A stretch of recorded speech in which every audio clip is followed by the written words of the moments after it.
Hello everyone, welcome back to another episode of What If Civilization Started Over.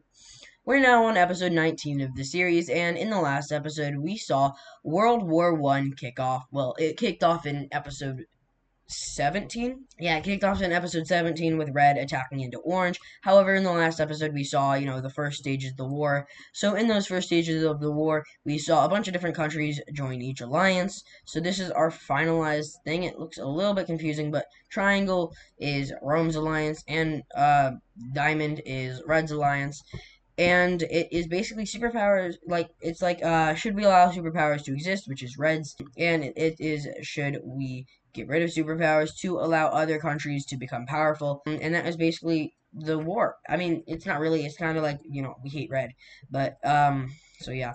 Red, at the very end of the episode, we saw Blue, join Rome's alliance, and they started pushing into Red. It's not looking too good for Red in the east or in the south. However, they are in fact the strongest country in the world right now. So we see them, just doing all this. So before anything, we actually have a few other things I want to show you. First of all, I have a finished ideology map. This is up to date. Maroon is authoritarian. Orange is oligarchy. Light blue is flawed democracy. Light purple is monarchy. Blue is a full democracy. Dark purple is a constitutional monarchy. Gray is a dictatorship. Brown is fascism. And Madagascar here doesn't have any ideology because they're technically being ruled by India right now because it's an orange colony, but orange has been taken over. And then a bit of an industry update. This might be a little bit confusing to some viewers, but basically, this is the ozone layer, so we can kind of see the ozone damages. So the green is like it's safe here.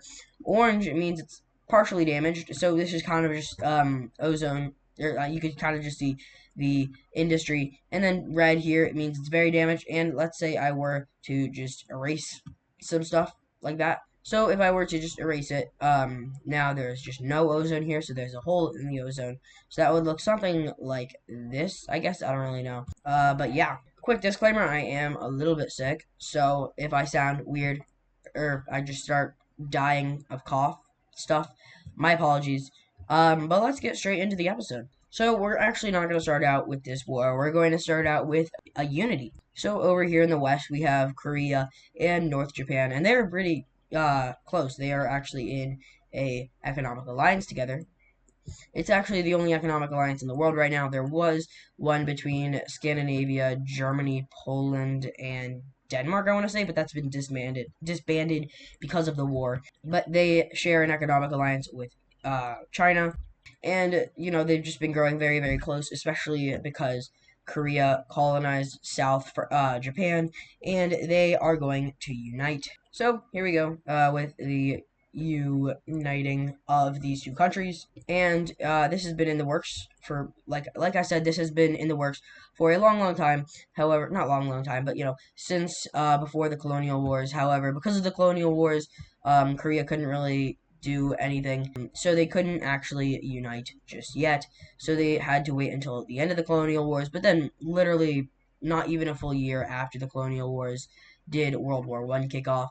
So now we see finally the unity of these two countries, and for the capital, they will keep Korea's capital. But just like that, we have a united Japan, and Korea is now very, very strong. Obviously, neither of them were in the war, and that isn't really that means that they wouldn't really not be able to unite. However, just because of the global economy dipping a little bit because of this working off, they had to wait a little bit.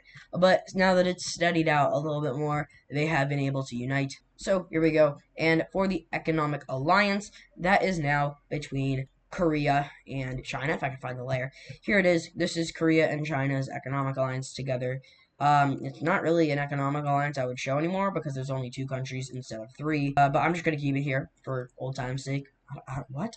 But now, let's actually get into the war. And we're going to move first, not into the English Isles. I know that's where we left off last time with France actually, pushing in to Cornwall. They've already declared war on Cornwall. Cornwall isn't in the Triangle Alliance, however, they are at war with France, and there's not much they could do. However, we're not going to step into this just yet. So we're going to move over here to Portugal. What? This is not Portugal, this is Poland, and they are going to start up their counteroffensive as they push against the Germans. Now, I have seen a lot of people ask, not a lot of people, but I've seen a few people in the past ask, like, what the heck? This isn't the real borders of the world. That is because this is a fictional series. I just want to make that clear. But anyway, now Poland is starting up their counteroffensive, and they are moving into Germany. This is kind of a hard color to see. There we go. That's better. So they are going to push deep into German territory. They've been here before. In fact, they had a cut like that, and Germany had to go through Belgium to get to their southern half to fight against Rome, and that is what they're attempting to do again because it's harder to go through Belgium to get into here because, well, Belgium, there's guerrilla warfare. Anyway, they also do a good attack up north, taking this northern coast, and also beginning a bit of an encirclement. Not really too much of an encirclement, but really kind of just their end goal here is to kind of just encircle like that, and also, of course, just link up with that right there. Now, over here with Ukraine, they push back against Rome, and it's going pretty well for them. They kicked them fully out of Crimea. They had a good naval advance in Crimea, so they are now using the navy here to chase Rome out of here, and that goes pretty dang well. You are not here anymore. I don't even know why your navy exists. The navy is actually really outdated, to be honest. Hold on. Okay, I believe this is a fully done, fully updated naval map. So take a good look at this because it's likely going to change a bit soon. Also, a bit of a quick confirmation. We know Venezuela used to be a colony of the African Union. However, they released them after episode 15, where Africa was divided and they suddenly don't like colonialism.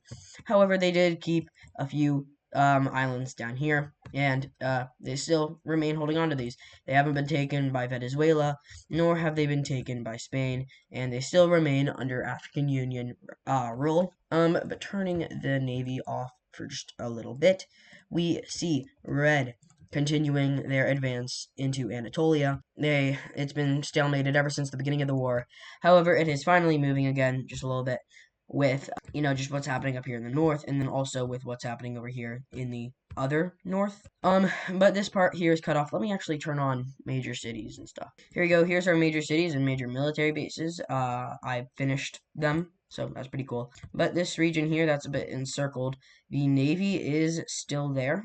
So the navy still has control over this area. However, most likely not for long. Red uses their navy to push in through here, and they start an encirclement of the navy. So I think this will be the first time we've ever seen a naval encirclement, which is pretty dang cool. But there's the encirclement happening, and then they went in. They also make an advance over to here into Istanbul. They cross through the river.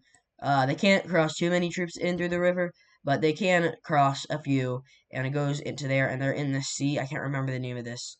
Shoot. But anyway, going back to this, I'm actually going to turn off major military bases because they're not important right now. But red, they are going to finally start finishing off this zone. They are going to start moving in on all sides. First, they capture this most western major city. They start sieging this second western major city. They zoom up and capture this major city that's a bit separated from the rest, and then they establish a front line, which then sweeps through the rest of this area and takes over all of these coastal cities here. They also make a good run here. They grab this major city, and then they grab Istanbul. However, they're unable to cross through the navy here because, oh god, I'm really zoomed in. They're unable to cross through Istanbul to get into, the Balkans, which is, what they're trying to get through, because once you get to the Balkans, you can go around into Rome, and you can also go into the Adriatic Sea there. So that is just, you want to get past Istanbul. Or Constantinople. I don't know what it's called in this universe right now. But anyway, Red is going to push down the rest of Anatolia, and it seems Rome is getting kicked out of Anatolia. Or I guess Turkey. The Asian Turkey, not European Turkey. And just like that, they have been kicked out of Anatolia. That's not looking too good for them. This island here, that's taken. And now, just like this, we have all of Anatolia taken over, and they are still unable to bulge right through Istanbul. So we see red winning in the west. However, if we go to the east and the south, it's a bit of a different story. We see green. They're not attacking each other. I'm just adjusting the front line. We see green having a bit of an easier time going through red, and India is having a bit of a harder time going through red. So, we just see them going down through here. They go through the coast, and then after that, they kind of sweep through here. They zoom up to this major city, and then they start a bit of an encirclement, and that encirclement gets, successful. For green, they are able to zoom up through here and grab these three major cities, which are key to, starting an advance towards the capital. So they're pretty close to that, which is where red steps in, and they start pushing back against green. And they're able to push green back, but not too far. They are only able to recapture one of these major cities, and they start, they start the advance into this next major city. When it comes to India, this little advance right here has been stopped, and they make a spearhead in. And the general here is not the smartest, I'd say.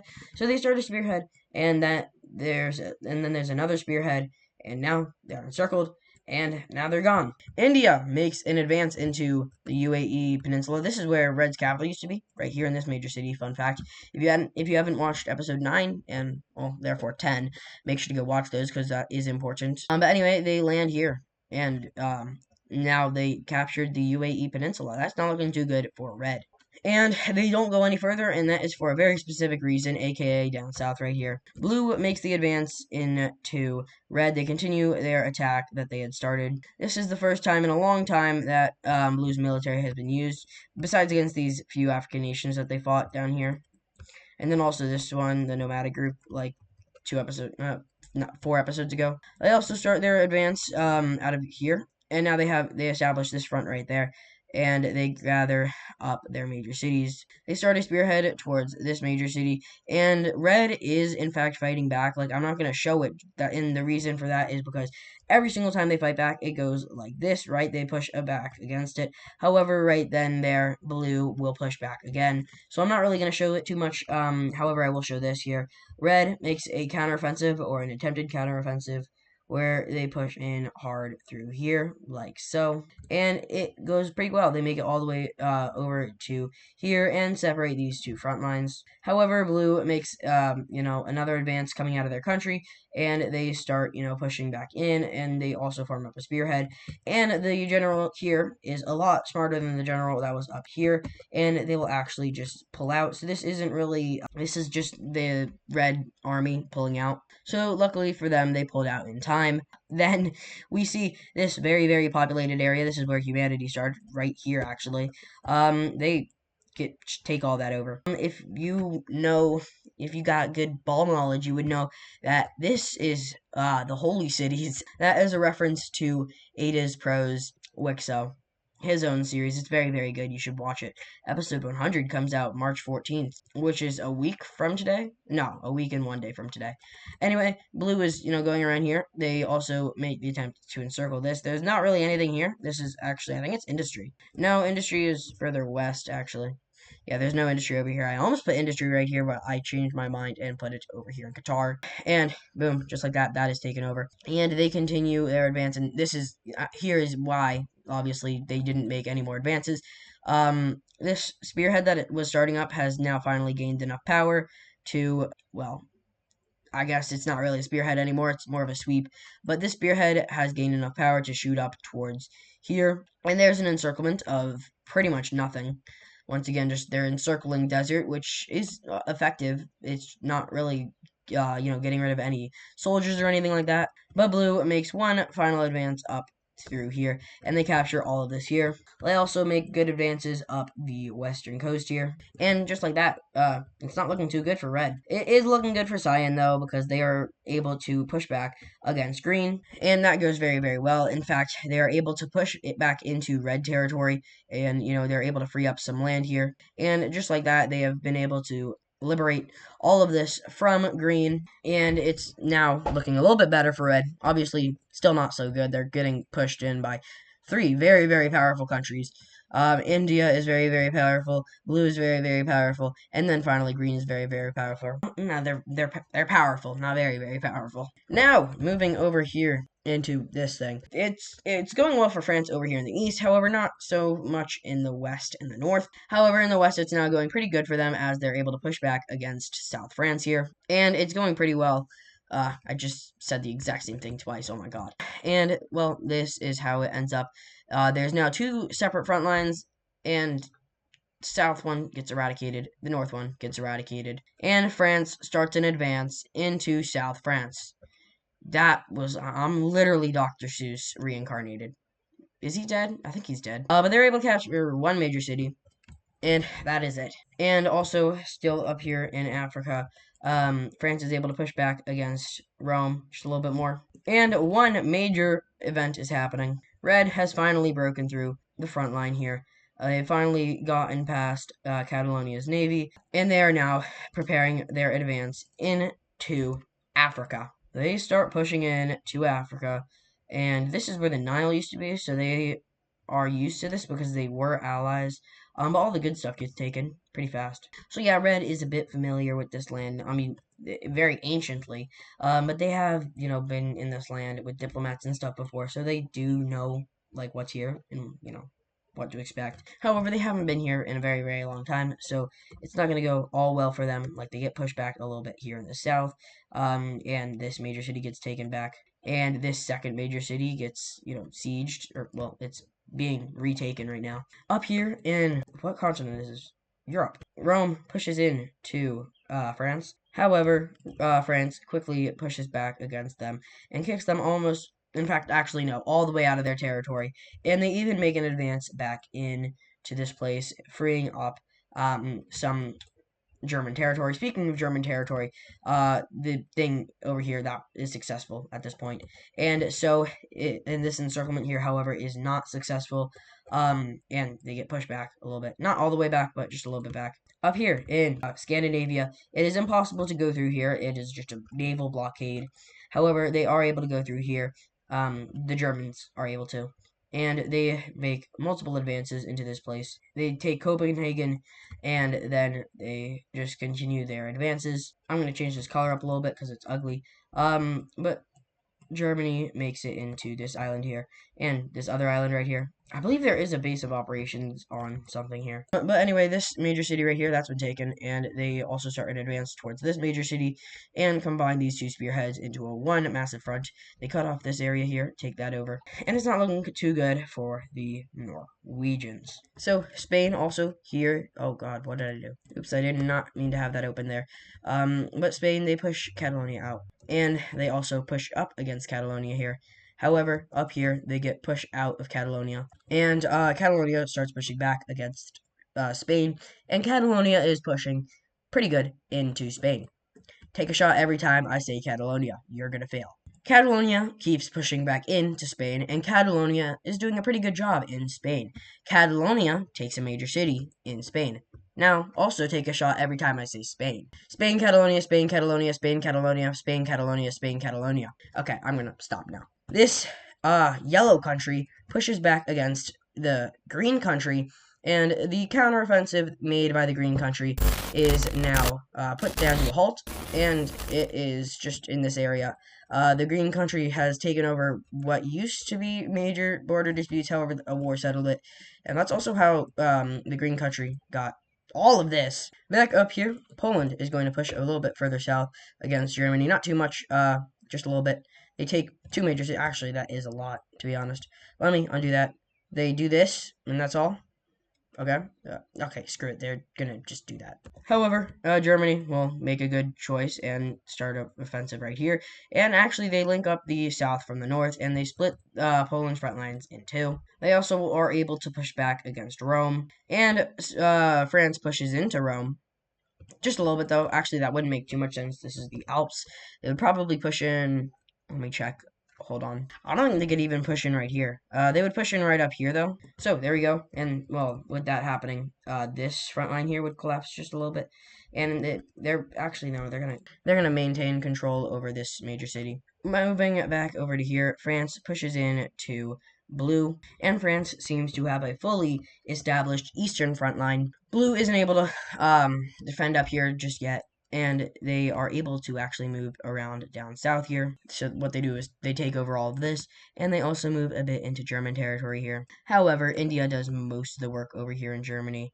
not most of the work, but like they are the ones that push into Germany. They cut off the north here from the south and just take over the rest of Germany. They push down this lake right here, and just like that, it's not looking too good for Germany anywhere.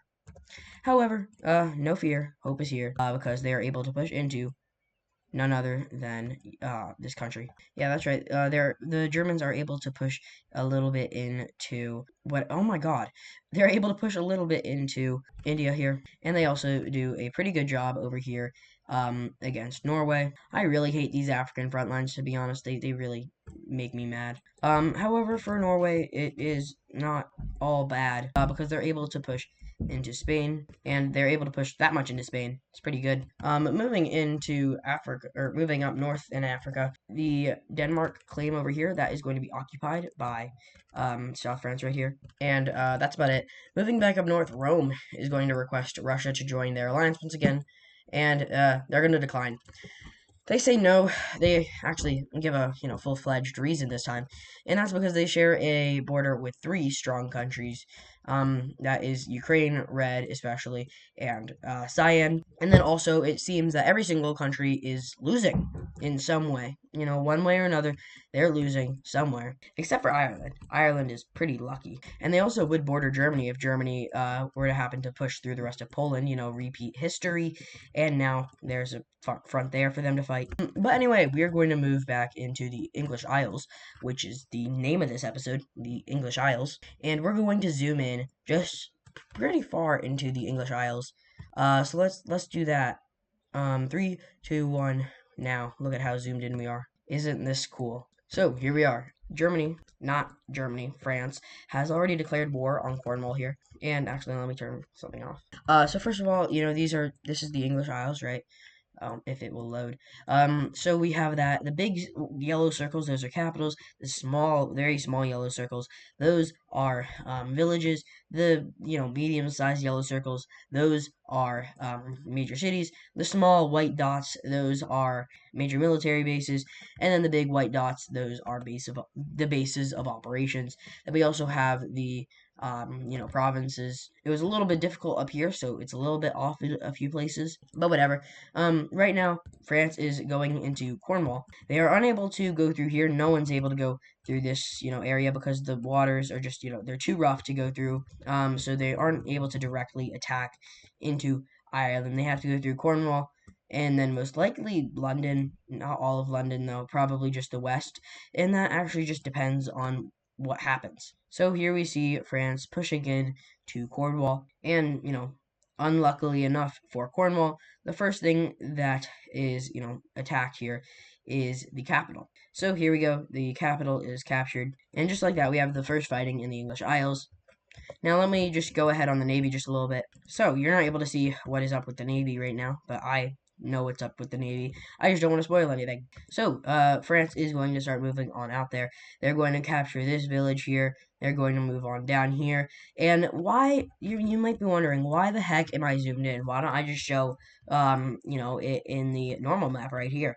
Well, that is a very good question, Mr. or Mrs. Viewer, or Miss Viewer. Well, that is because this front line here in the English Isles is the most brutal front line of the entire war. That's right. It is going to have the most casualties, the most blood, and, that's why I'm zooming in. Also, this is just cool, But this village down here is encircled, and France moves down into this village here and takes it over, leaving just a little bit over here at the coast, which is obviously easily taken. France then makes a good cutoff of this major village right here, and then they sweep down through here, make an encirclement of a small group of troops, and then they make another encirclement, and as you can see, they're just encircling stuff at this point. And they have a few encirclements, and these are all wiped off the face of the earth. They now go down to the tip of Cornwall, and that falls. These islands here are also captured through the Navy, and it's not looking too good for Cornwall already. Now France is going to continue their attack up north here, and they grab this village, and now this part here is cut off, and they make a naval landing right here. And in this naval landing, they make a few different attacks out into different areas, splitting this part into three. This is the first to fall, followed by over here, and then using the troops in the capital, they move in through here. So they cross over the river here, and they make it out on this side here. They cut off this small part here. I don't know what would be there, something. And they already almost have the first province captured fully. So France continues their advance. I keep on doing this. Oh my god. France continues their advance up north, capturing this village right here. And, Cornwall makes a counteroffensive. This counteroffensive goes pretty well for them. They actually cut off this group of soldiers up here, and through guerrilla warfare, they all die. However, that doesn't last long, as they quickly shoot back up and make sure to secure their front line a lot more. And now they reach into Cornwall. They reach into this village here, and they take that over. They also reach over here to encircle this, because there's a bit of a naval port right here at this little thing, whatever this is called, river. And they capture it, and that's obviously not too good for their navy. And at this point, their navy has pushed up to here.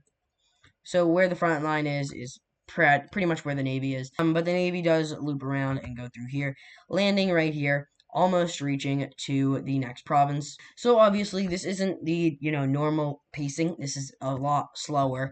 So what I would probably do is I would just, like, in reality, if I were to do it normally, this is all you would see. You would just see that get taken over immediately, because it's kind of obvious, but, this is so much cooler, But if they want to really damage the navy, they want to get if France really wants to damage the navy, they want to get over to here. This is the biggest naval port inside of Cornwall. I mean, that's not too impressive. They only have 3 naval ports. One right here, one right here. Oh, sorry, they have 4. And then there's one right here and one right here. So it's not really too impressive to, be capturing all of that. But this advance that they made right here is now stretching over to the main front line. And they cut off a good bit of groups down here, and they are killed or they surrender. And it looks like they are almost done pushing through the rest of this province. The French go through here, and they make it to this village right here. And this thing, whatever it's called, that is gone. Can't remember if I said that was a port. No, that's not a port. Anyway, France finally finishes off the rest of this province. And just like that, the first half, or, well, honestly, I'd say this is the first, quarter of invading Cornwall. There's not much in this province. They were able to capture 1, 2, 3, 4, 5, 6, 7, 7 villages inside of this first province. But they break through the rest of this here, and now they have an established front line right here. They do not make an advance across the river. In fact, they go around the river, and then they capture that. So that's not them going through the river. That is them, like, going around the river like that. But then they cut off whatever is here, and they capture that. They continue sweeping up towards this. They have 2 separate kind of ideas. One going up north, one going down south, which will then eventually make it to this major city and therefore this major military base. But anyway, this shoots down and grabs this major city. This is a village. Then the rest of the coast here, whatever, is taken over. Now, this front line has turned into one more of a solid wall instead of, 2 separate things going up, in separate areas. And it's going to turn back into the separate things as France makes an advance into the village right here. And it is now nighttime. They started their, fighting here at 4 p.m. on a certain day. I don't know what day it would be. And they've been fighting for 4 hours now, and, well, it's nighttime. The sun finally sets in the east, no, in the west. The sun sets over here, and, well, in the night, France sends out scouts. These scouts push through into, this area here. They slip past the village, go right around the river here. And these scouts have to make sure to avoid the villages and get to, the major military base right here. They do not hug the coastline because they do not want to be spotted by the Navy, which has a good presence over near this major city. And Cornwall is not doing so good right now. But these guys, they finally make it to this major military base, and they sneak around it, and they go inside. So inside, they find a few battle plans. The battle plans are actually not Cornwall's, but Ireland's. Ireland was keeping a few battle plans inside of Cornwall because they were not expecting Cornwall to be invaded. And obviously, they could not have, gotten this out in only 4 hours, especially while Cornwall had active French troops inside of it. So they were not able to pull that out. And now it is stolen by the French. So these French scouts pull out and they leave, and then they will eventually finally make it back. And this entire mission took 2 hours, meaning it is now 10 p.m. and people are kind of getting some sleep. However, obviously there is still movement on a few spots of these front lines. There are small advances here and there, like right here. There's a bit of a grab. I don't know what that is. But cuckoo clock, wake up in the morning. It is now 6:30 a.m. and the front lines are now moving. France is going to start their advance into this place here. And now you can finally see the two front lines establishing. So they start up their spearhead here and it's going straight for this village, and then they cut off this south part from, the rest of the entire world, and it is now taken over. Cornwall makes an advance. Finally, it doesn't rhyme. Oh my god. And they push into here. That doesn't go too well for them because France makes spearhead. That goes through here, encircling a bunch of troops and, the village. And that falls. Anyway, up here, France, with this front line, is going to, be wrapping around the coast a bit. Now, this is a very small army here. However, it will build up in size as Navy arrives. I just keep rhyming. Oh my god. But they make a spearhead into the thing, and this spearhead is successful, and barely any French soldiers are dead. Guys, I can't stop rhyming. Oh my god. France finishes off this little encirclement right here, and it is not looking too good. They only have two functioning things left. Well, three, I guess, because there's the major military base, the major city, and the base of operations. Once all three of those fall, it's likely we will see Cornwall surrender. But France continues their way in through here, and they are already capturing this thing. I don't know what it's called. Base of operations. Oh my god. So they are starting an encirclement, as you can tell. And Ireland's troops have arrived through the night. So there is, in fact, Irish troops in Cornwall right now defending this thing, which is why they have to encircle it instead of just, spearhead straight into it. But this encirclement goes well. It's very successful. And they thicken it up a little bit. And after this, they make a spearhead going straight into this. And once that happens, Cornwall will take their troops and move back into that. But that was just a decoy, as the real spearhead is down south, as France pushes in and takes over this base of operations. Inside of the base of operations, they find even more Irish battle plans. Obviously, they don't have all Irish battle plans. Most of them are actually just stored in Ireland. However, they did have a few inside of this. And the French Navy right now is doing a good job fighting up against the Irish Navy. Imagine this green here is the Irish, not the Cornwallians. Cornwallians? What? Anyway, back down south here, France continues pushing in. They make it all the way over to here, and they are now approaching the major city here. And within just a little bit, practically the exact same time that what happened up here, it is captured. And then they move in to the major military base, and that is captured as well. However, the Cornwallians don't surrender just yet. However, they probably will soon. France starts a spearhead going straight here, and if you could actually already see what's attempted here. Cornwall has many troops lined up along like this, kind of fighting here, and now France is looping around that, and they're using that to their advantage to cut off these troops, and now these troops go from being like this to now getting attacked from the back. And it's not good when you're getting attacked from the back and you're getting attacked from the front. And it's especially not good if you're getting attacked from the sides as well.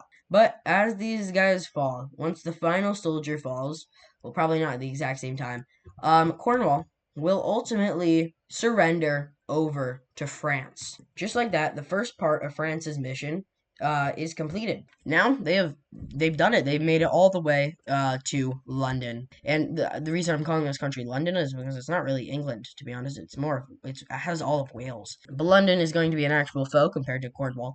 It did take them about a day to take over Cornwall. 20 hours because they took it over. They surrendered at 12:26 p.m. the day after the invasion began. And here's a final look at the Navy. So as you can see, there is still Cornwall Navy, but that probably isn't true. It's just going to be replaced by English Navy. And actually, no, it's just gone. The Navy is just gone. Navy.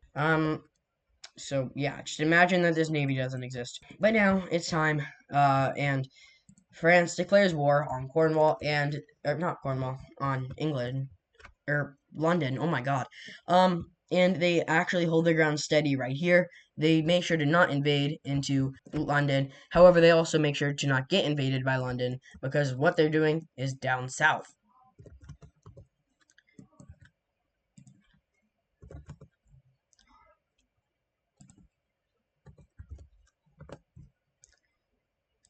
Down south, they are using their navy, pushing in to whatever country this is. Oh my god. And within just about an hour, they reach up to the coast of London. And now the real attacks begin. Using the navy, they land inside of London. The first thing that falls is this little island right here. And once they finally, get word of them landing from Cornwall, they will also start to invade. So here we are. The first thing that actually, falls besides this little village over here is a major military base. Luckily for the Irish, they don't actually have any battle plans stored in London because they have an actual, good military.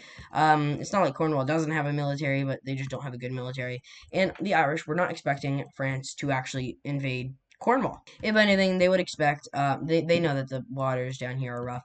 If anything, they would expect to just have them go straight through London, but no, they went through Cornwall first. So yeah, there's nothing in London. So it was only in Cornwall. But over here, this thing, it lands, and it's already threatening one major city. Now, landing here is not an equivalent to D-Day. However, it is very, very close to an equivalent of D-Day.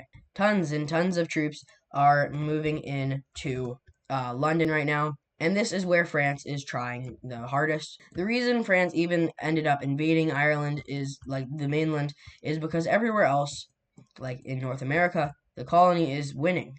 Ireland is winning. In Africa, Ireland is winning. Everywhere, Ireland is winning, and there's no way to stop it. So what they do is they attack the actual heart of Ireland. So they have to go through, the actual stuff here. Yeah, so just like this, it's not going too well in the English Isles. There are actual volunteer troops here now in London. There were volunteer troops in Cornwall, just not that many. But now there are, like, actual good amounts of volunteer troops in London.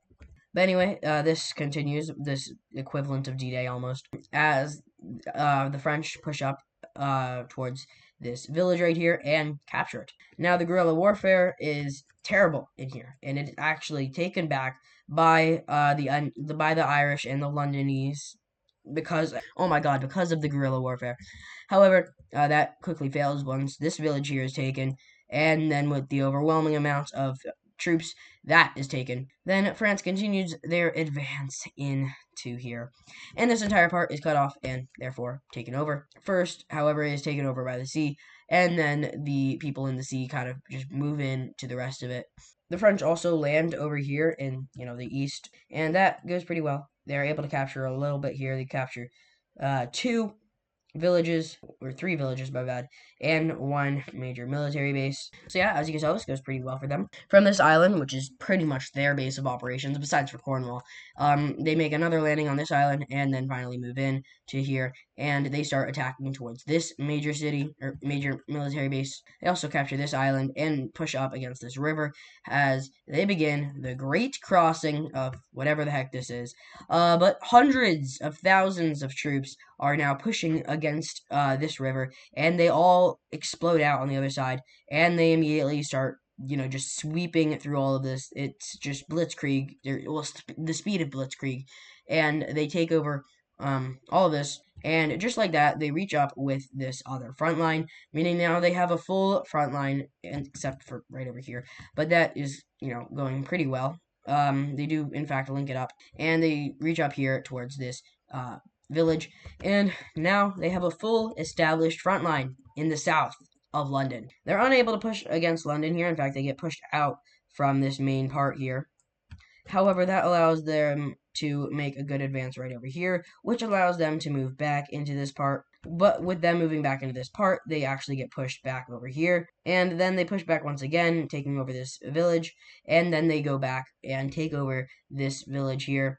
And then they take over this village, and this major city is being threatened. A lot of troops are over in this little area right here, and that is why France is going to aim for it, and they take it over, and just, it falls. And finally, after about an hour and a half ago, like an hour and a half ago, they landed on the south thing here. They finally make it into this major city and capture it. And once that happens, the rest of this southern front line pretty much just falls. And now they have a full front line moving, and it's not looking too good for anyone in the path of France. Over here in the east, another landing is made, this time right here. It's pretty easy to grab that because it's right at the shore. But yeah, this front line here is it's not looking too good for the London people, the people of London. But they reach up and they grab. They're aiming for this major city while also making another advance over here to reach to that. And just like that, once again they have a full established front line in the south. And this spearhead is still reaching over. They make another spearhead. The French make another spearhead in the south to encircle a bit of troops right here, which goes successfully, and they encircle those troops. And this spearhead is now much larger than it just was. It was as thin as I don't know, a few houses, a few blocks actually, probably. But now it's very, very thick, and they land inside of this major city. And now it's not looking too good. I keep on saying this, but it really isn't looking too good for the Irish and the Londonese. From this major city, they branch up towards this river here, and just like that, they start another attack into the rest of this. I mean, this isn't really necessary. They're just getting troops to start moving through here. But basically, long story short, they just take over all of that. Over here, the French are pushing pretty good into the Navy here. However, with the Irish Navy also being present in this little spot right here, well, it's pretty hard to make an advance. I've already been recording for an hour and 15 minutes, so this might be a longer video actually. But the French will bench their worst soldiers as they are now pushing up against whatever this country is called, London, and they are making a really good attack. Multiple spearheads are coming out of this. One spearhead is already done, and then this spearhead is to, reach up to here to, encircle all this. And now there's one giant spearhead, which is aiming right for this major city. This spearhead here expands enough to capture this village here. There's a spearhead right here, and another spearhead right here, which aim to encircle here, and that gets encircled pretty well. This village is also captured, just in, like, I don't know, a little army's free time, I guess. Same thing with this village. Some army had some free time, and they decided to do that. But then that turns into a main army, as this main army starts pushing through here, and they are going really, really fast, and they encircle all of this within 30 minutes, and now that's gone. Isn't that insane? Maybe not 30 minutes, maybe as long as I've been recording for. If you were paying attention, you would know how long that would be. Anyway, they capture this major city and this village, and they start spearhead up towards the major military base. I'm getting too far ahead of myself. They capture this, too. Don't forget about that. But this thing that was forming, yeah, those two that combined, I don't even know if it was two that combined. Well, yeah, they're actually they start pushing towards this way now. And if you can't already tell, oh my god, if you can't already tell, they are now pushing over to here to encircle this amount of troops. And those troops are now gone. And we have finally gotten that one giant spearhead that they were trying to get. And I'm going to go up to a size 50 brush to show how diabolically fast they're going. So they start moving up through here, and they capture all this stuff here. There was a bit of a spearhead going towards this village, and that combines with this spearhead, making it even bigger. And then it goes from a spearhead to just one of the fronts, because it's not really a spearhead anymore, it's just, that part. But there is actually a spearhead over here in the east, which is aiming to move up to this major city. And once they capture enough of these major cities, I mean, most of them are up here in the north, like there's 3 right up here, that's a hot spot. There's one right here, and then obviously the capital down here in the south. So yeah, if they're able to eliminate all of those, they can easily capitulate the country. However, it's kind of like just an iron wall or whatever you want to call it, like right here. This province has a very, very, thick border. What? The Irish are protecting that thing very, very well. Because if the French make it through there, well, then they have a straight attack into not rough waters. The waters here, like in this area, they're so rough that like France cannot physically go into it, or else their ships will just be thrown over. And if they get thrown over, that will make a very, very sad France. They're sad, and they are crying. They got a few tears. They don't really look like tears here. This looks like tears now. So we're gonna have a very, very sad France. They're gonna be mad if all their ships just they flip. And once they have their ships flipped, well, obviously they're sad. I hope you guys liked my demonstration of France being sad. Anyway, this over here, that is going pretty well. They make it all the way up to here, and this is now, once again, not really a spearhead, it's just part of the front. And they are just going through all of these villages pretty dang well. And they are finally reaching up towards this major city, which is finally captured, and so is the rest of this province. And now, as you can see, they have another established spearhead going towards this major city. Will it be successful? I don't know. Probably. I mean, this is London, to be fair. With help of Irish troops, and like I said before, I am not really emphasizing how strong Ireland is. They are the biggest country in the entire world at this point, I think. Yeah, they actually probably are the biggest country in the world. Anyway, this is captured here. Although, just because they're the largest country in the world doesn't mean that they're the strongest. They are strong, however, they're not the strongest. Size doesn't matter. I don't know what I meant by that, actually. I can't recall. But anyway, this here is going well. They now turn this into, once again, less of a spearhead, more of a front. And this is now encircled, and over the course of the next few hours, it is fully taken over. And now it looks like the ones who are actually sad in this war are the Irish. They are, they're crying. They're just really, really sad in general. They got some tears. In fact, they're actually just flying everywhere. The tears are there shooting up into the sky. Oh my God. But they're going to take that sadness and turn it into anger. And they are going to use that to their advantage. So, I don't know if you were able to get the memo, but Ireland pulls the nationalist card. That's right, not Ireland. Oh my God, the Londonese pull the nationalism card, and they make a huge counteroffensive. However, nationalism doesn't always work, and this is one of those scenarios. They get pushed back all the way to where the front line was, and then they get pushed back even further as now France is doing this. This time they are actually fighting through the night. It is nighttime at this point. It's 8 p.m. But they're going to continue fighting through the night because they need to capitulate London as fast as possible to get to Ireland. Moving out of, what's happening over here. We're going to move into North America where, we see Ireland doing what they're doing. So North Dakota is taken back. Once again. So now the front line looks like that. And they're also pushing against Spain in Africa. So let's hope that France's plan to directly attack into Ireland works. Quickly, they capture this village here, and they wrap around and grab this other village, and then this major military base. And just like that, they have now hit that curtain I was talking about. So while they are, fighting here against this curtain, they're also still making sure to try and capitulate the country. I'd say try and get over here if you want to capitulate the country. That's a pretty good hotspot. But just like that, they have used their navy to land on the coast here, and now they are pushing in through this here, and they have one giant established front.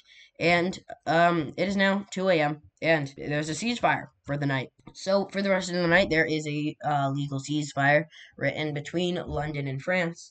And now there's a ceasefire through the night. So let's have our soldiers sleep. Hope they have some sweet dreams through the night. They're probably actually going to have nightmares, to be fair. Yeah, good morning, everyone. Cuckoo! Gobble, gobble, gobble. I don't know. This front line immediately starts moving once again. And now they are pushing in from the north, and they grab this major city. And as the morning hits, Ireland's leader wakes up 2 hours after the ceasefire ends. And he makes a decision. Now, this decision will change the course of history forever. He decides to do this decision. What? This doesn't even make sense. This decision ends up happening. But, it takes time to actually do this decision. So right now, it is in the works. And let's just say there are some people working up on some ultimatum. Don't tell anyone I told you that I said ultimatum. And they are, working on it right now. And then they're going to go across the water, not to Scotland. I promise you. I just spoiled that. Anyway, France has one giant frontier. It's turned into one frontier. I'm saying frontier. I'm saying front here. It's two different words. Not frontier. It's front here. But it's now moving pretty fast. And it has reached this major military base right here. And now it is, working around through this thing. And they are now going through here. And this is what the current front line looks like. And if I were Ireland's leader, I'd be pretty dang mad because what is taking these guys so long? the French reach up towards here. They capture all of this land right there, and now they are threatening these three major cities. Like I said, this has a great potential of capitulating the entire country just by capturing this. But they hold back good up here because Ireland obviously knows that, and they're holding back. Now you might be wondering right now, is there naval fighting between? This is actually outdated right now. So yeah, as you can tell, there is not actual naval fighting directly between Ireland and France. There is like Irish Navy inside of London Navy, and that is kind of what's happening. Ireland also has specifically told London that they cannot surrender until the very end, unless they capitulate or something, which it is looking like they are going to capitulate pretty soon. All of the French troops have reached up into the final areas, the capital province, and obviously these things up here. Now these they're captured pretty fast actually. That's mainly because they pull out their troops from here and move them into the capital region. And it's at this point that the country capitulates. That is right, the country of whatever capitulates. The government has fallen apart for the meantime. Like for the war, it's just not working anymore, and they have capitulated. The army is still fighting. And we see the French troops moving in through this land, and they finally reach the end. They capture a major military base, they capture all of these villages, and now they are facing the capital directly. However, in this capital, there is no government. There's only just, guerrilla warfare and the navy kind of around it, and also, of course, the military. So when they fight, it's very, very brutal. They wrap around and they finally kick London's butt. I would have probably said a different word, but I'm a family-friendly channel, sadly. And just like that, they are now gathering all their troops. Their troops are facing up against Ireland. However, there's a distraction. The Irish sent an ultimatum earlier that day, and it has finally reached Scotland's capital. And Scotland's leader opens it up. The monarch sits on his throne as he reads the ultimatum. Inside of this ultimatum, it says, either we, the Irish, take over your country, or you declare war on the French with our help, with the goal of kicking them out of the English Isles. Scotland's leader doesn't have much time to decide, but eventually, after about 30 minutes or so, he makes a choice. He accepts the ultimatum and he declares war on France.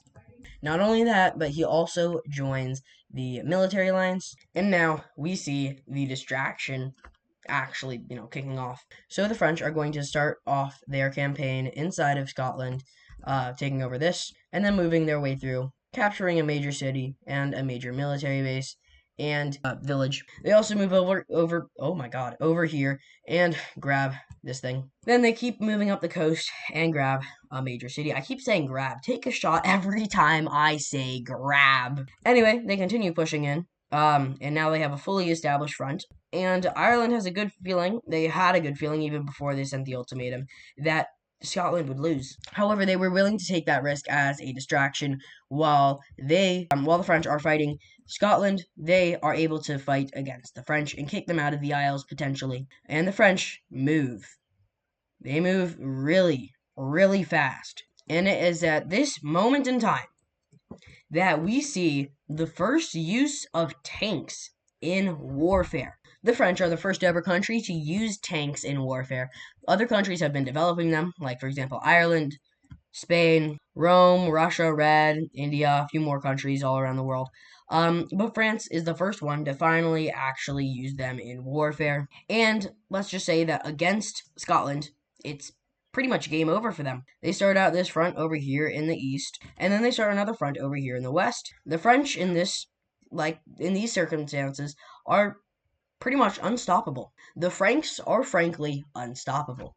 Do you get what I'm doing there? Because, the French used to be like the Franks, okay? No? Oh, okay. So, with all of this here, they start up a new spearhead, and you can pretty much easily tell what the goal here is, and it's pretty simple.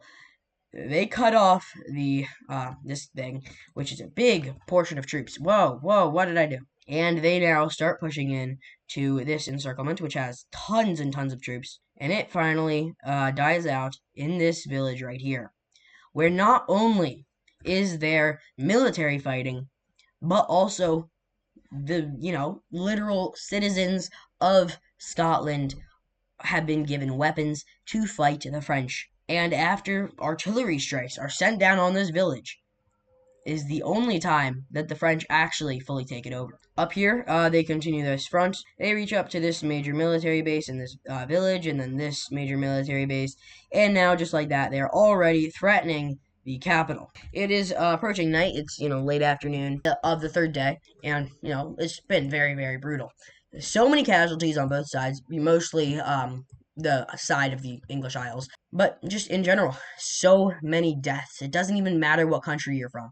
The amount of blood that has been shed in these past 3 days on the English Isles is nothing seen before. Over here, this thing over here falls, and then the French start pushing up against here.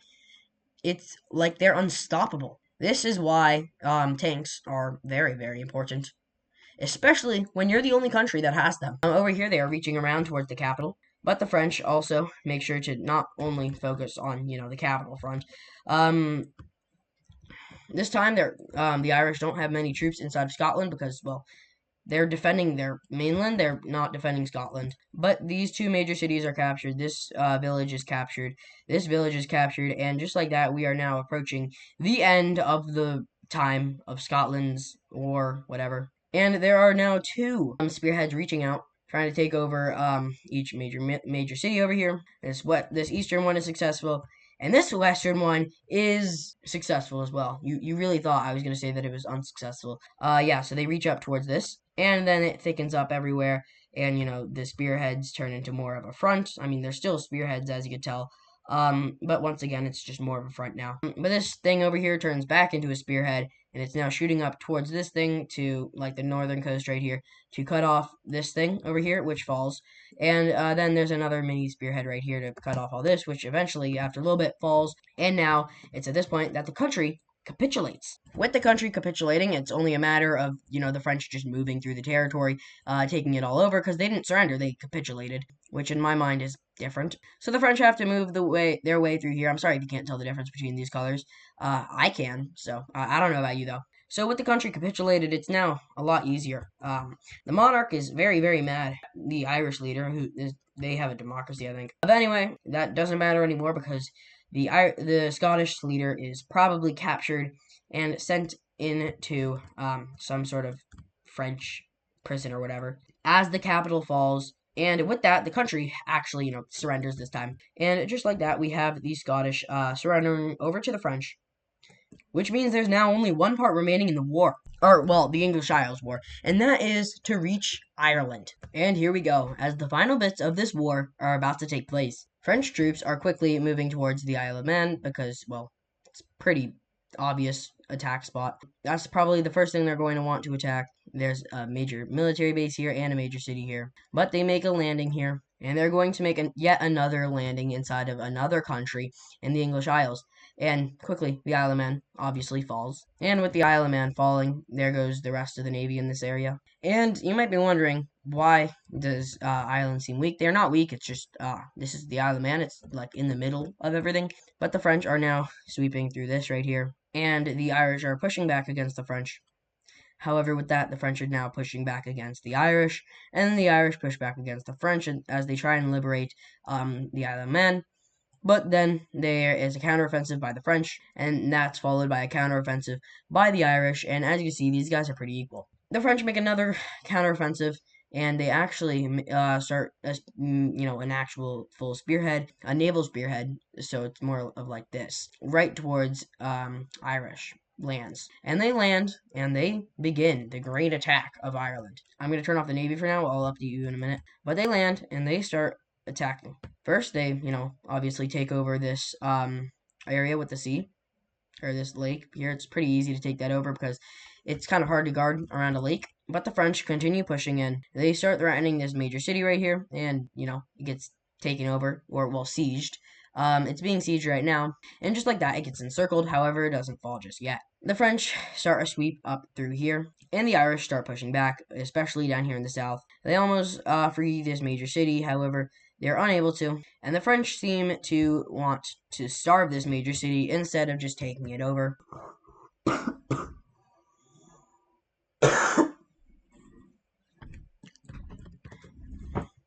Up here, this little thing this coast here is cut off, I don't think that would do much for the French. It's done. So that happens, and well, then there's that. So now we see them just invading into that, and just like that, we have all of this here. So now moving back over here, we have the French pushing back just a little bit more. However, that comes with the cost of a counteroffensive down south over here. But with that, the French just cut them off. It's kind of simple. And they're taken over. And if that military commander were to still be alive, they would probably be punished by whatever leader is inside of Ireland at this time. Anyway, another spearhead is starting up over here by the French, and they are reaching over to this little lake right here. And at this lake, they start going around it, and it's kind of obvious as to where they are going. They also make a good encirclement right over here. They almost have access to the water to kind of escape, but that quickly gets taken away from them. They try and push back, the Irish try and push back over here, but then that comes at a cost of them losing their ground at the back, and then they surrender, and the thing here falls. These guys down here are still being starved, by the way. And the French are now encircling this major city right here. The Irish try and push back against it. They take back this village here, and in fact, they break the encirclement. But that comes at a cost, as the French now making even thicker little front line here, or encirclement, I mean.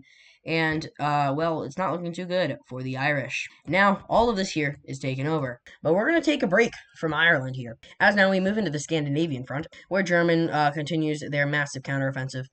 Or, I mean, their massive attack, not counteroffensive, because there was never an offensive to counter. But yeah, this happens here. And it seems that the French have some free time because, well, they go up into Ireland here, and they fully take over Ireland. And with Ireland being fully taken over, they also take the harbor that Norway has. So now France has control over all of Ireland, and Norway it's not looking too good for you. Another push is happening right over here. They're approaching the capital already. They capture a major city up here, and it's getting really, really cold up here, which is what the Norwegians are going to use to their advantage as they push them all the way back, capturing 3 major cities back in total.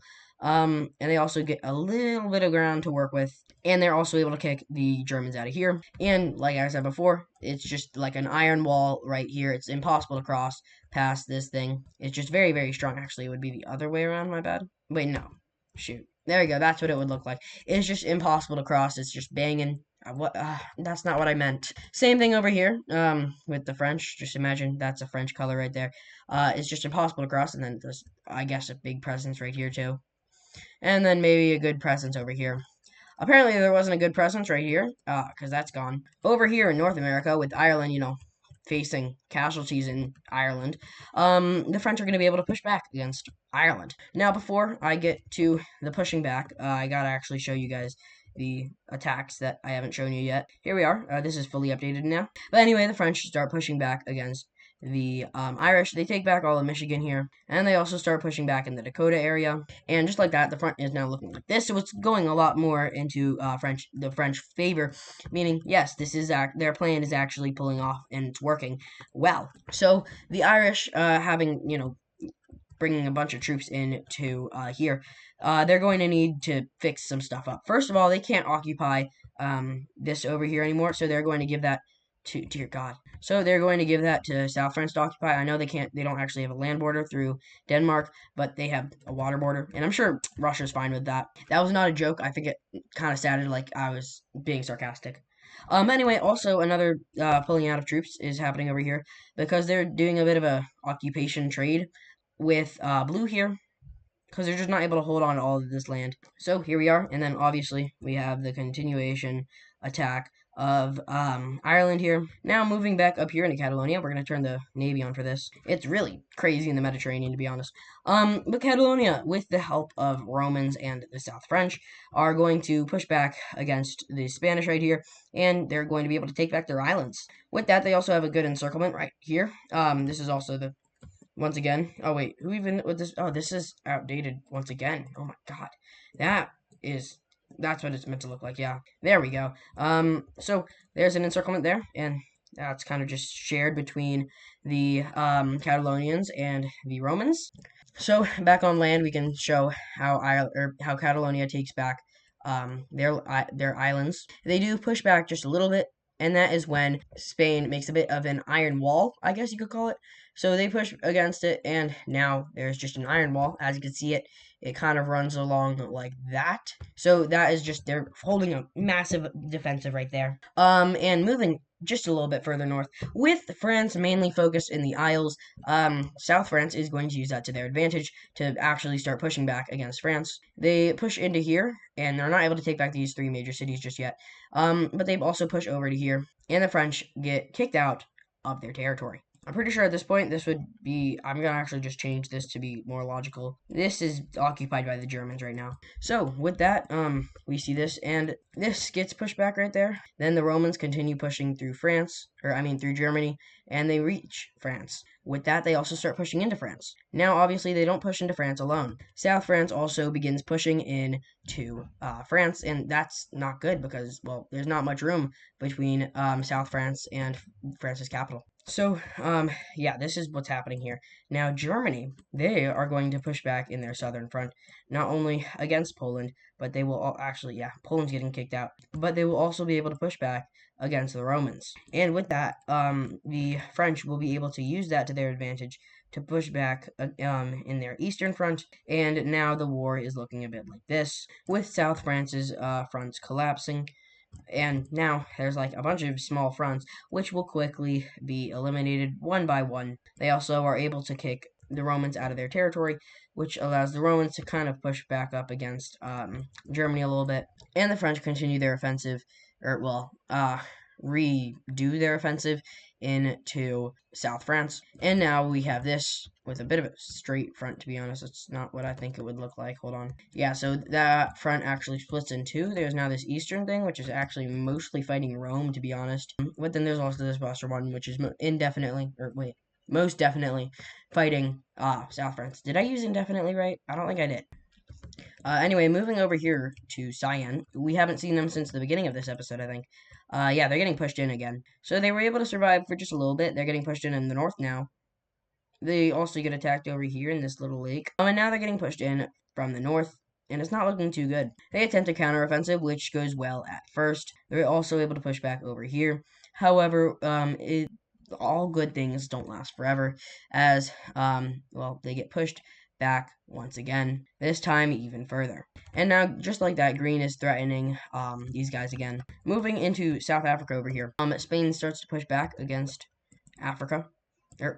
Spain starts to push back against the Norwegians here. They capture back this major city, and the Spanish are doing a pretty good job at, getting this land back. They're not able to fully push them back, but they're able to push them back pretty well. They're also able to push back against the Irish. Not too much, but they are able to just a little bit. They're also not really able to attack the major cities too well. And right now, this is what the front looks like. But now, we move back up north into the Isles. As it seems, it's not going too well for Ireland anymore.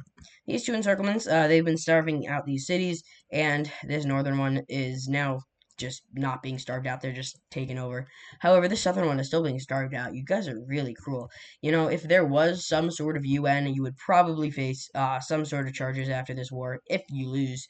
But anyway, they are starting up a spearhead, which is, gaining population up here, which reaches this thing, and that crashes into the eastern coast right here, taking that all over. And then they also go into this, what the heck is that? They also go into whatever the heck that thing was, that little island right there. And then they continue pushing as they start capitulating. Not capitulating Ireland, but capitulating this province right here, which I don't actually think is possible. I don't think you're able to capitulate a province. But they take over that little village right there, and then they push through the rest of this province as they finally break out of the province. Oh my god. But then they get pushed back pretty far. They do. I'm literally just Yoda. Oh my god. But we see the French getting pushed back. They lose this major city, and these guys get cut off. But luckily, the Navy exists. At this point, the naval fronts are looking a bit like this, so they have control over this entire lake, and they use that to their advantage as they push out through this lake. They make amphibious landings, and they take over this major city again, and they counter-offense the counter-offensive. Is that what you call it? Do you just go against the counter? You counter-offense the counter-offensive. I don't know. They finally decide to stop starving out the city, although it is conspiracy. There are conspiracies that, this isn't even no, this is a major city. There are conspiracies that they did not even end up taking over this major city. In fact, they all just died, and, well, if there's no one here, then it's technically just French. Like, obviously there's probably no French right here, but since it's completely surrounded by the French and there's no Irish in it, it's therefore French, because it's inside of the French front lines. Anyway, the French are pushing through here, and it's not looking too good for Ireland. Luckily, they're able to hold their ground, through, like, around the capital, and they're also able to hold it pretty well, like this, and that's where they have their main, like, defensive, their offensive, or I guess defensive as well, are right up here, just going straight up against the French, but their most powerful defensive forces are over here. They're also using an early form of tanks, so it's not really the type of tanks that the French are using, but it's like a different type of tanks, I guess. But anyway, the French are moving right here. So that one little thing where it was like, it was in the Revolutionary War, I think, and there was this guy, and he had his horse and a lantern, and he ran towards this village, and he was like, "The British are coming! The British are coming!" And that allowed that village or city, I can't remember, to defend themselves against the British. Well, this is what happens in this next thing. So the French go send out troops towards this little village right here. However, there are people that are, ahead, and they say, "Oh my God, the French are coming! The French are coming!" And luckily, that allows them to defend themselves against the French, kicking them all the way out, although they're probably not going to last much longer, because the French front line is still moving, and they're moving pretty dang fast as they take over this, like, area right here, encircle it, and take it over. That was actually more of an in square. I kind of did something like this, so is that not an encirclement, but an ensquarement? I don't know, but it's taken over, and that's all that matters. Anyway, the front line moves in. They take over the rest of this province right here. I don't really think that's how it works. They wouldn't aim for provinces. They would just, take over land. But they make it through this province, and just like I said a little bit ago, they're able to defend themselves the first time, but the second time, they don't defend themselves too well. To be fair, they aren't even here anymore. But the French have now meet the first little wall of defensive forces, and that is where they halt. So the French are unable to get past, like, this here. So this is what the front line looks like a little bit. They do capture this major military base, and now the front line is looking like this. And just like that, immediately, Ireland surrenders to the French. Just kidding, they do not surrender to the French. There's no way they're surrendering until the very last moment. But anyway, the French continue moving in over here, especially because this is where they're protected from that, wall, which is down here. You're able to see the first little bit of the wall that they made. Not wall, but I mean there is like a literal wall here. But not, it's like there's humans here. There's humans here acting as a wall, and there's also a literal wall that they built. So yeah, that's about it. But anyway, they're moving up here. They take over the rest of this province, and it's actually just turning into a spearhead towards this village right here. More and more French forces are piling up against this wall, and just like that, they have already covered most of the wall, and it is almost impossible to get past this wall. They've cut off this northern part from the south, and they can't figure out a way to get past the wall until they realize something. These lakes here are part of the wall. Obviously, there isn't a wall that's like going just directly through them like that. They are the wall. Obviously, it's too hard you can't even get your navy into this. I don't think that's possible to just, get your navy into these things. So, yeah, but there's an island right here. The French use this island here to their advantage, and they land using not their literal naval ships, but, makeshift naval ships that they just built, and they land on this island, and then they get past the wall. Now they're out of the wall, and they are, hitting them from the back and stuff. Jesus Christ, I can't be saying stuff like this. But yeah, so now they are pushing them up against the wall. The French are pinning the Irish against their lockers. Oh my God. Then they make a final slam shut as they get past the wall. It's not looking too good for the Irish now, as they are, making it through the wall. But anyway, we're going to now step out of here, and now we are back here, and we are going to move to the African Union. Rome asks the African Union to join the war. Oh, wait, sorry. That's wrong. I read my notes incorrectly. Red asks the African Union to join their team. Now, Red is like on the outside in their foreign policy. They're against colonization, but in reality they just really want to colonize. But they weren't invited to the Greek conference. They obviously can't make it to the Americas or the Oceania. They didn't make it to the Malacca conference for, well, obvious reasons. They're not Asian. Well, they are Asian, but like not Eastern Asian or Southeastern Asian. But anyway, in their foreign policy, they are extremely against colonization. So therefore, they have good relations with the African Union. With the African Union, because the African Union is also against colonization because of, well, episode 15. So it seems episode 15 really made colonization not a good topic for these two countries. But anyway, the African Union is invited to join into Red's alliance, and they accept, making them the only sovereign country to be fighting in Africa. Now, it is unlikely for them to be in the same alliance as Spain. However, they're in this war. It's not really about relations. Like, obviously, India and Green are fighting together over here. They're working together. They have a shared front right here. It's more about your belief. Are superpowers something that you want in this world, or do you want to not have superpowers ruling over this world? At this point, Red is the only superpower. India, Rome, and Russia are powers. Same with China and Korea. But really, Red is the only superpower, and that is what this war is about. Can we have just powers and not superpowers? But the African Union also joins with another goal. When episode 15 happened, they lost a lot of the West African lands. If you don't remember the lore to this series, the African Union is a union between Morocco and West Africa down here. Yeah, West Africa. A lot of that land has been taken over. If I turn on the province map, you'll be able to see. So you can kind of see where West Africa used to be. Yeah, a lot of that was taken over by South France, and they want that back. And sure, it's gonna come at the price of them fighting the First World War. But if you ask them, they say that it's pretty dang worth it. They start their attack into South France. They push into West Africa, and they also push over here, but this is kind of just desert area stuff.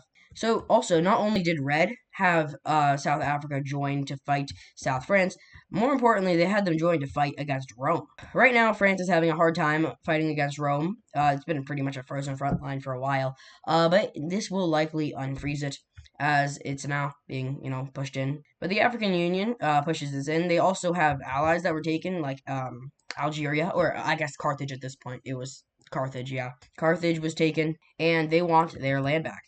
With the Romans having another front, they collapse a little bit. Not collapse, but like, their fronts collapse in a few places. First of all, this thing here, that collapses like that. The French push back against the Romans. Not only there, but they also get pushed back pretty well over here in Germany. And the Ukrainians fully kick the Romans out. And Red finally makes it past Istanbul, and they are now in Europe. Not only are they in Europe, they also land in Crete. They take over Crete, which is, if you have been following the series for a while, you would know that this is one of the best trading spots ever. 4 international trade routes go right through Crete, and 5 trade routes go through Crete. So these aren't international ones, but just, normal trade routes. And with 5, there's also like a bunch of other ones, like this one splits into 2, and it kind of goes in there, so that's technically 6. Then this here makes it 7, but also it's kind of not 7. But there's also 7 right here, so whatever, 6 or 7. Or oh my god. So yeah, that's pretty good for Red. But they also land in Sparta. They take over 2 little major cities right there. And that is very important for their front that they want to have in the Balkans. And moving back into the Americas, with Ireland getting all of this land being taken over, it's not looking too good for the Irish in North America. They are able to hold out in a bunch of places. However, in here, oh my god, I actually screwed this up a lot. This should have never switched sides. The Irish should still have this. My bad, guys. And a lot of I don't know what I was doing, actually. Hold on. My bad, guys. Let me fix this up a little bit. Yeah, here we go. This is what it should look like. They had a spearhead going for this little major city right here. Anyway, so France does well pushing back against the spearhead. They do this. They just reverse the spearhead, I guess. They're also able to do pretty good in the Dakotas. Ignore this weird color coming out. I gotta turn the tolerance down. My bad, guys. So here are the French pushing back. However, they struggle in Wisconsin. So they perform it well in the Dakotas and Michigan. So they're able to do all this. They even cut off a little group down here, which they eventually take over. And they're doing really well in Michigan. They split the front in 2 here. In this universe, Upper Peninsula is not a part of Michigan, by the way. It is part of Wisconsin. Sorry, Michiganders. And they also do good over here in the Dakotas. Not so good, but they're able to push back. However, they struggle in the, I can't even remember the name of this. Oh my God, Wisconsin area. They struggle there, and they also struggle in the like New York area. I know this is actually we're in like Virginia now, but shut up. This is New York in this timeline because New York is like really, really big, I'd say. In my opinion, New York is like this in this timeline, just, based off of geography, that's kind of what it is. So yeah, it's a bit of that. Maybe you might even include like a Maine. Actually, probably Maine wouldn't exist. It would probably just be this. You might not include that island though, or that island. So it might kind of look like this. Oh God. Anyway, back over here, Red continues pushing in Rome. They do good in Sparta. They take over all of Sparta, and now they land in Athens. They're really like right things. There's the city of Athens. There's Istanbul. Their Rome's capital is in Rome. My bad, guys. That's my fault. Anyway, back up here. It's not looking too good for the Irish. Up in the north, the French finish off the north area. They do a spearhead, which captures this, and that essentially just capitulates the north because it's cut off. It's been cut off from the rest of the country, and that capitulates the north. So while the entire country doesn't capitulate, the north does capitulate. And we see the French move the rest of their troops into, well, they move more and more of their troops into this place. And they finally take over all of capitulated north. Meaning, technically, if they hadn't have taken that over, they could have formed North Ireland if the war had just ended now. Because that's what North Ireland kind of looks like, right?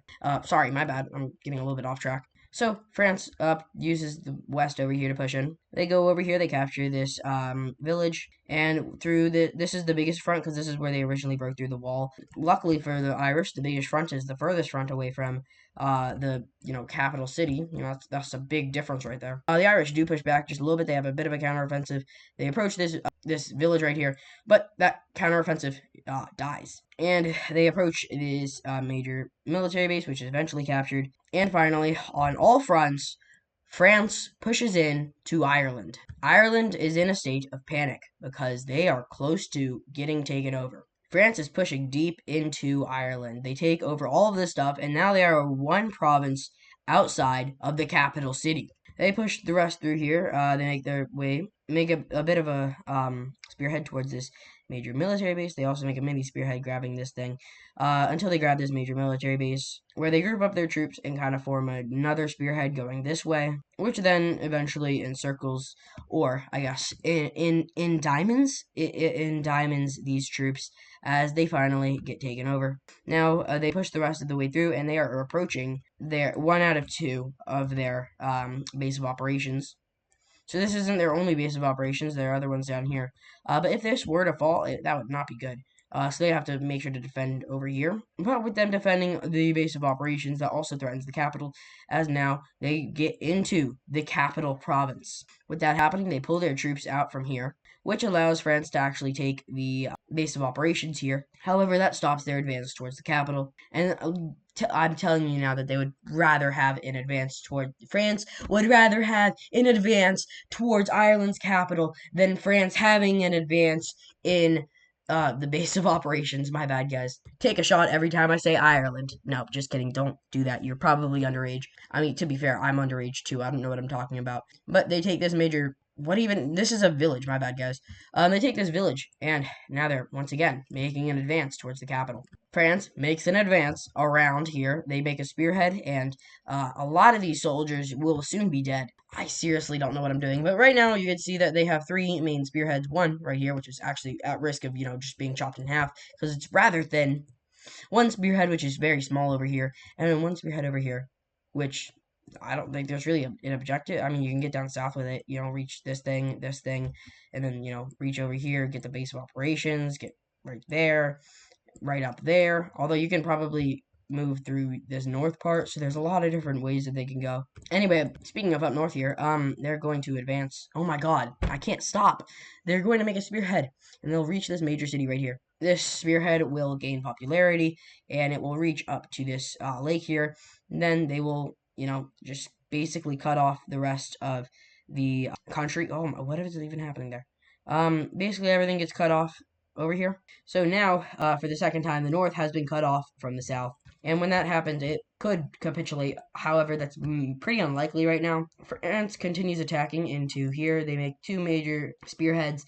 and then once they grab what their goals are to grab, they eventually combine. I mean, this one is gonna run into a lake. Anyway, they combine, and now they are shooting right towards this major city right here, which is then captured, and that pretty much in itself just capitulates this entire northern part here.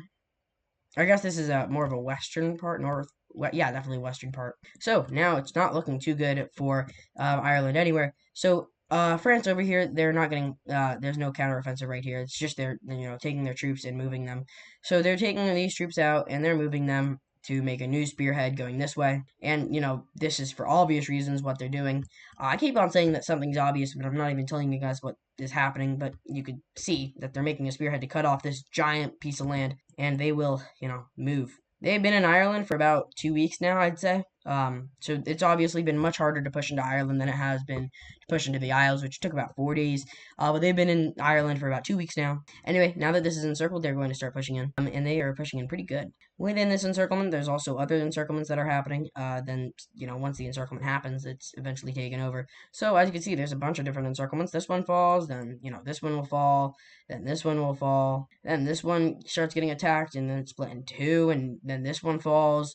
Then right here, this one almost gets split. Actually, does get split in two. There's like a small group of like 10 people right here. So that gets taken over. That gets taken over. And then this group of 10 people actually defends their entire country from France. And just like that, Ireland has now taken over Scotland, it seems, and Cornwall. Oh, dang. Just by these 10 people. Don't worry, obviously I'm just kidding. They cannot do that if they're just 10 people. They are probably killed. They probably didn't even exist. That was just an accident by me. There's another encirclement right here, which gets taken over. Then with that, there's another encirclement, which gets taken over. So as you can see, they're just wrapping around, just encircling stuff, then taking it over. Encirclement, take over. Encirclement, take over, and then finally they just take the rest over. So it's not looking too good for Ireland right now. Their entire northern half has been taken, and then the southern half is being threatened, and so is their capital. They push back against whatever front has been made up here. But with that happening, this also is able to gain some ground and even gains thickness, which is definitely what they want, and it's not looking too good. Luckily, they are able to push back. They have to vary out their troops a little bit, so while these troops are fighting over here, France is able to push back a little bit over here. However, they're able to defend over here, which means that France is able to push back a little bit right here. But, at this point, France is pretty far from home. They're going through London, most likely, like that. And, there's a bunch of guerrilla warfare fighting, I'm sure. And this is going to be the end of the video. Not the end of the video, just the end of, this part of the video. We're not going to be in the English Isles anymore in the video. So, there we are. Now we're back. And we're going to move over here into red here. They've been working at this little front that they have with Catalonian Egypt for a little bit now, and they've done a pretty good job. They've gone across the northern coast here. They did have a friend of Libya. They weren't allies, but they were friends. Sorry, they probably did not make it this far. My bad. Yeah, they probably look something like this. So they're not doing too good because it's pretty hot over here. I forgot about France being here. France does make an advance. Oh my god, I can't stop doing it. France attacks into Catalonia. They don't advance. France, oh my god. Catalonia is getting pushed in a lot by both sides. Catalonia and Egypt might fall apart. Maybe not. I don't know. Moving back into the Navy here, we're going to take a look at this. So Red has been able to make some naval advances in areas. They've got some naval winning over here. However, Rome will, this is obviously, this is a shared type of thing between Rome and Catalonia right now. But I'm just using this to kind of show what's happening here. So anyway, Red has gained, I guess they would have had to have gone through here, yeah. So they have this, then they have this, yeah. So I guess there is actually a big naval encirclement right up here, technically. But there is still some, Roman Navy right here. What is this? But this Roman Navy is going to push through here. And from this, they are going to make it over to here. And then they're going to push in through Red. And they make it a Cyprus. And if you know anything about Cyprus, if you were paying attention at the beginning of the video, they have a bit of industry, which is not important at all. I mean, there's probably a slight reason as to why they're taking it, but it's probably not important at all. Anyway, Cyprus is taken, so yeah, that sucks. This is the first time that Rome has had any advance in Red. Ha! Rome doesn't rhyme with advance. Joke's on you, Rome. Joke's on you, viewers. But this isn't the only success that Rome is about to have, because if you remember, they've been asking Russia to join. And every single time Rome has asked Russia to join their alliance, they've said no. And every single time, Rome has, I don't know, cried in the corner. But this time, they're not going to cry in the corner. They're going to jump in the center of the room as they request for Russia to join their alliance. And Russia, reluctantly, now that they're seeing that, Red is losing in the east, in the south, even though they're winning in the west, and I mean, they've lost Cyprus, but that's not too important. But now that they're seeing that there is loss happening by this team, especially with Cyan, with the east, with the south, with all this stuff everywhere, they're going to finally join, especially because they think that they will need to, do this, and they also have to protect the only other authoritarian country in the world. Not that ideology really matters, but I'm pretty sure there's only two authoritarian countries in the world, which goes to both Russia and Rome, and I don't really think it would matter if there's only one, but Russia also takes it into account that Rome is the only other country in the world with the same ideology as them.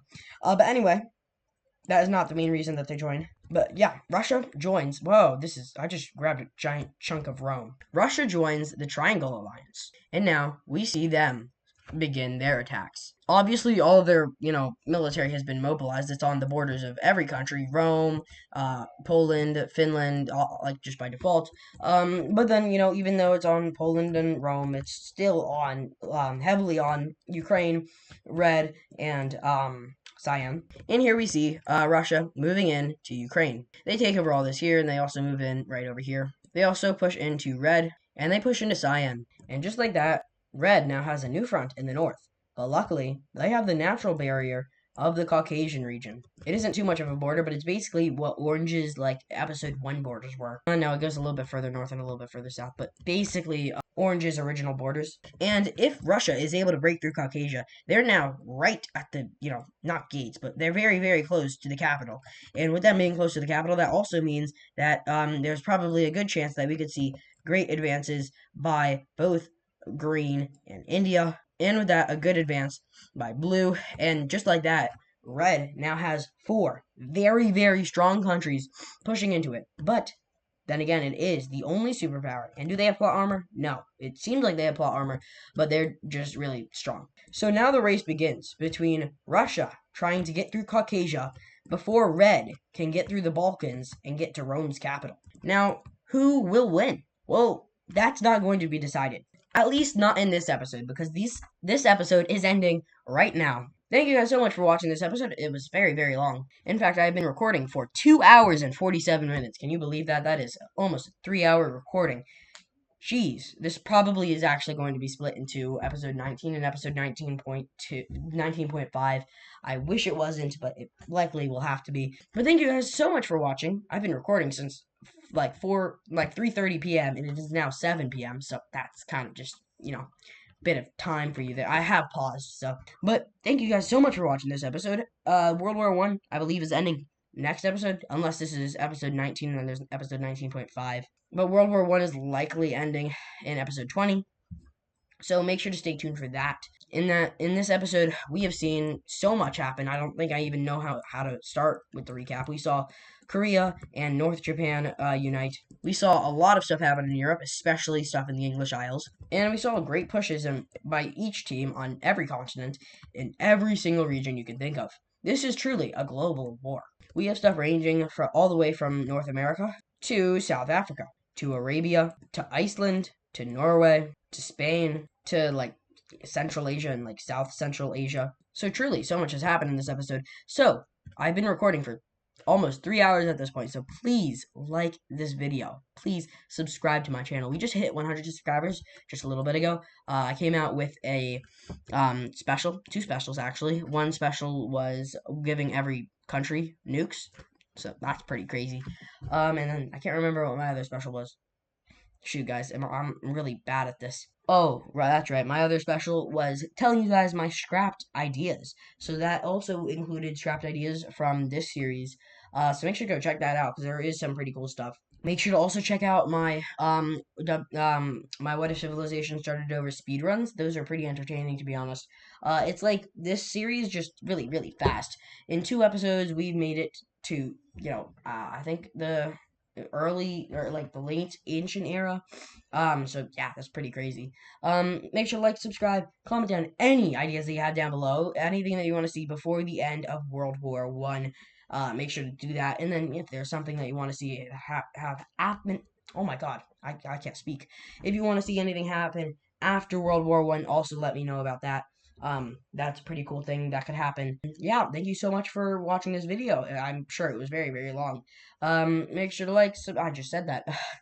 Okay, thank you guys so much for watching, and until next time, see ya!